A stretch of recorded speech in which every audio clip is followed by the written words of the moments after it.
Good morning all of you. मैं Bhadauria sir और major IAS आपका स्वागत है। हमारी संविधान की 2 क्लास हो गई थी, आज हमारी तीसरी क्लास है और इस तीसरी क्लास में हम संवैधानिक विकास यात्रा पढ़ रहे थे कि किस प्रकार से भारत में संविधान की विकास यात्रा की शुरुआत हुई है, यानी किस प्रकार से भारत में संविधान के लिए नींव पड़ी है। और उसी क्रम में हम 1833 तक के एक्ट पढ़ गए थे। आज हम इसके आगे चर्चा करेंगे, ठीक है।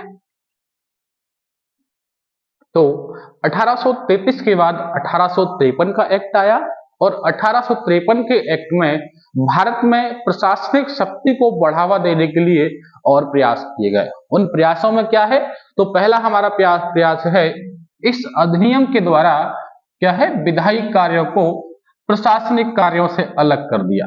क्योंकि भारत में विधान परिषद आ गई है। अब विधान परिषद का काम क्या है, विधायी कार्य करना।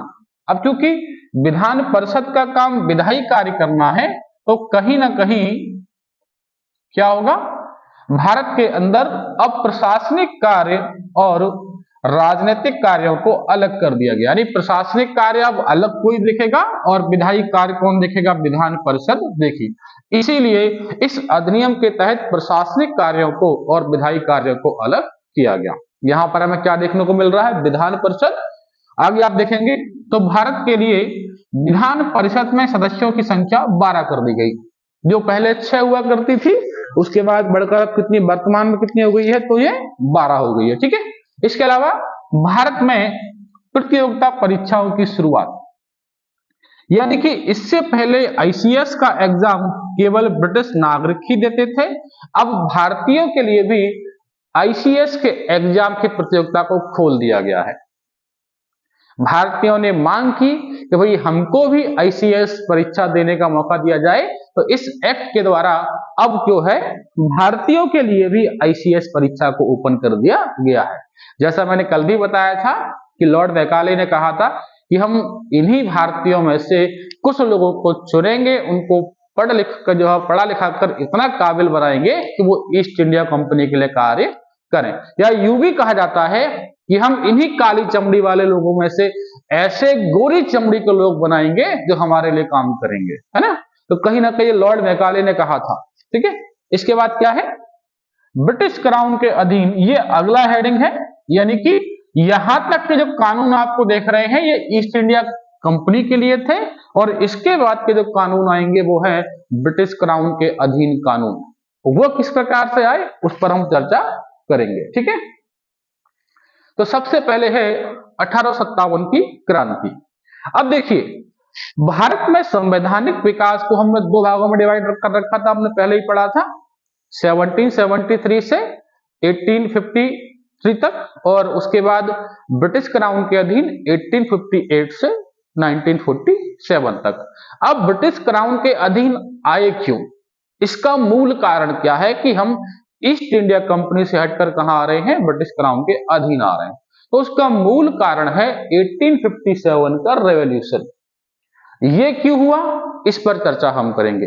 तो हुआ क्या था कि 1848 में लॉर्ड मैकाले भारत में वायसराय बनकर जो है गवर्नर बनकर आ रहा है। वैसे तो लॉर्ड मैकाले के सारे ही काम अच्छे थे, चाहे वो रेलवे का विकास हो, है ना, चाहे वो PWD हो या अन्य काम जो है डलहौजी ने किए, वो सारे ही काम उसके अच्छे थे।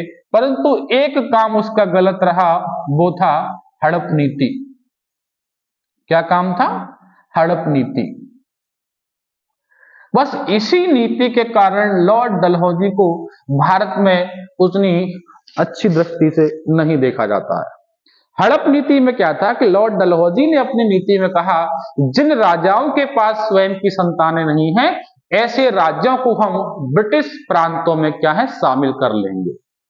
यानी कि जिन राजाओं के खुद की संतानें नहीं हैं, ऐसे प्रांत अकेले नहीं रहेंगे, उनको ब्रिटिश क्राउन के अधीन रहना होगा। यही एक मूल कारण है कि बहुत सारे राज्य, इसमें सतारा, संभलपुर, है ना, जैतपुर,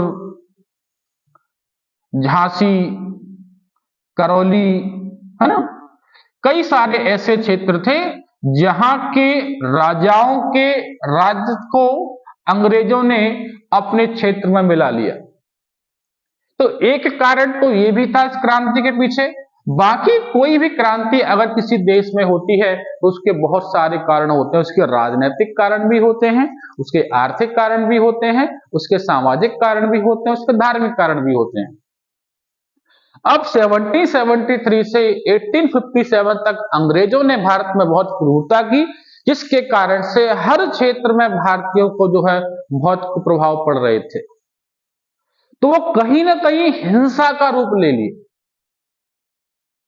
जब अंग्रेज भारतीयों के ऊपर हिंसा करने लगे, जब उन पर अत्याचार करने लगे, जिसके कारण से भारतीय लोग क्रांति की सोच रहे थे, उसी समय लॉर्ड डलहौजी आया, उसने हड़प नीति लागू की, तो बहुत सारे प्रांतों को अंग्रेजी प्रांत में मिला लिया।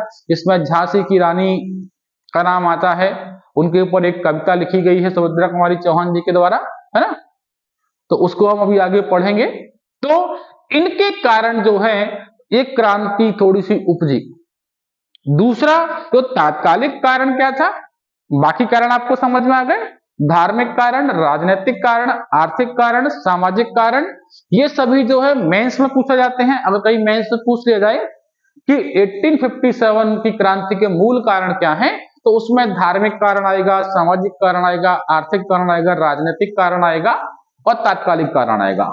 हम यहाँ पर तात्कालिक कारण के बारे में चर्चा कर रहे हैं। तो उसमें एक तो हड़प नीति और दूसरा जो है तात्कालिक कारण, जिसमें एक राइफल की बात आती है, जिसमें चर्बी लगे कारतूस को मुंह से काटकर जो राइफल में लगाते थे उनको चलाया जाता था।